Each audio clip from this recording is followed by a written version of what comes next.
reminds me of the boomer meme.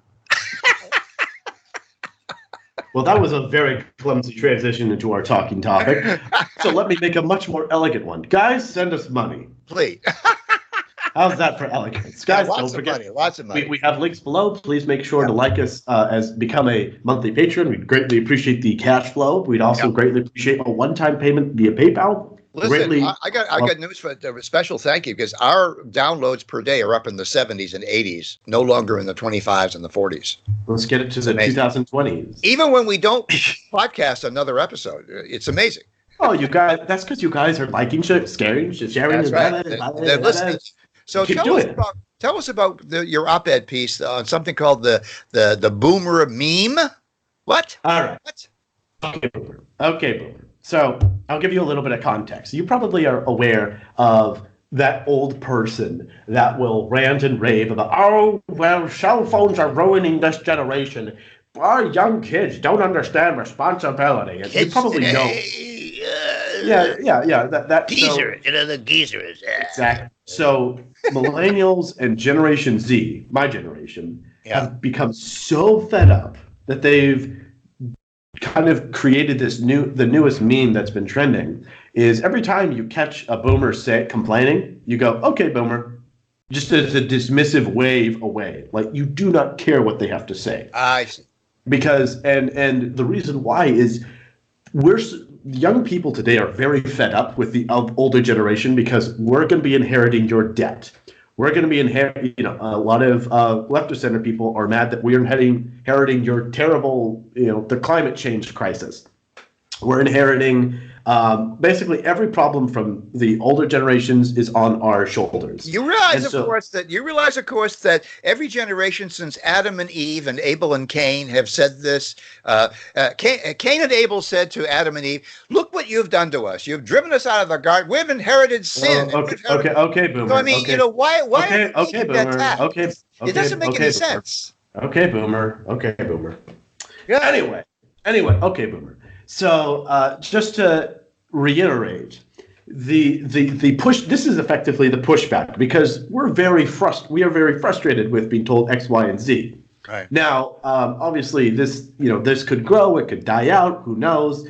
But what I'm concerned about is now young people have turned off their brains to the potential advice they could receive from boomers. And I'm not necessarily opposed to it at this stage because I think that boomers have overstayed their welcome in terms of advice eliciting. Yeah, that's because virtually most of the grievances that boomers had against millennials, they've adopted themselves. Like, get off your cell phones, get off Facebook. Now it's boomers that dominate, Facebook. Yeah.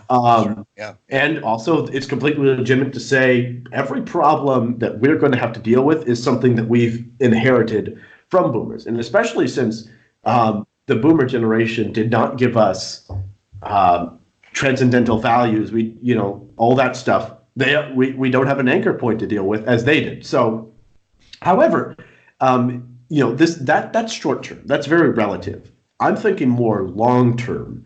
If we develop this attitude of go away, you're old and you're worthless and you failed me, we're basically turning away the one group of people that can offer sage advice on what they did wrong and how we can improve upon them. What are your thoughts on what I've told you so far?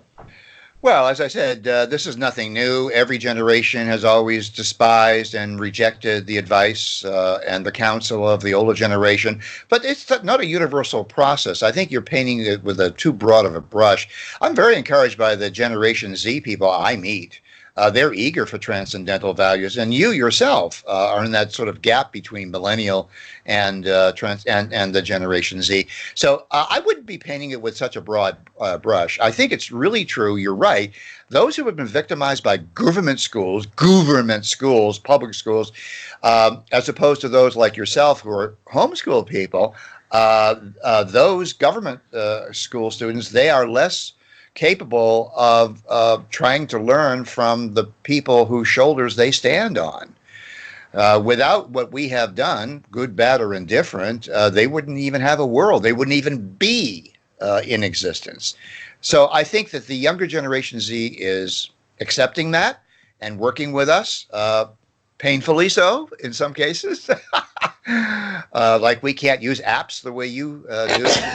Oh dear goodness, no, you can't. No. So what I'm saying, but we acknowledge that we're techno peasants. We understand that we're techno peasants. We don't want to be techno wizards because that's not our literacy. Our literacy is books and reading and writing with pens and papers. So right. The problem I have though is the legacy of the boomers, of the boomer generation, is more of, from the millennial perspective, is more of what they didn't do rather than what they did do. Right. You did do some. I'm sure there are some. No generation is completely, utterly, failure. There are some gems in every rough cut.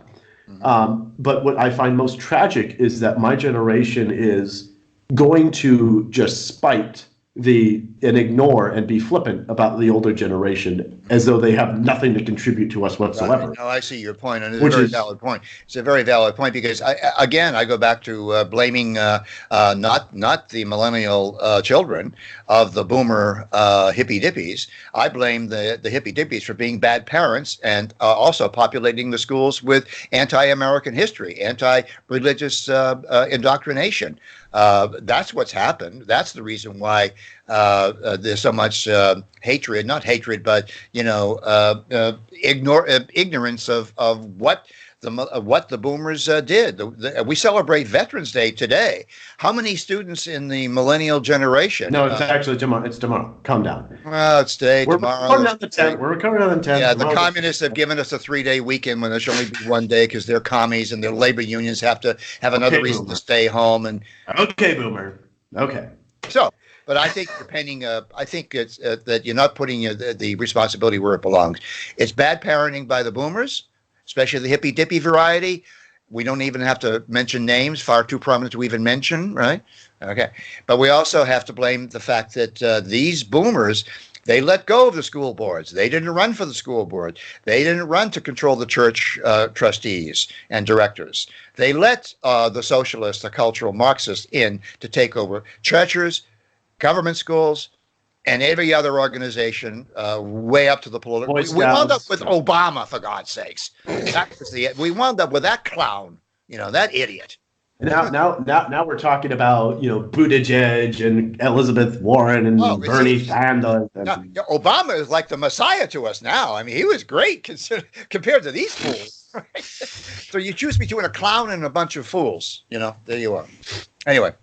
So, all right, we'll keep an eye on the boomer meme. No, we probably will. We'll probably hope it dies alone. But no, we want to read. Well, Alex, your fans want to read the op-ed, so we'll talk about the op-ed when it comes out. Yeah. Thanks a lot, guys. See you later.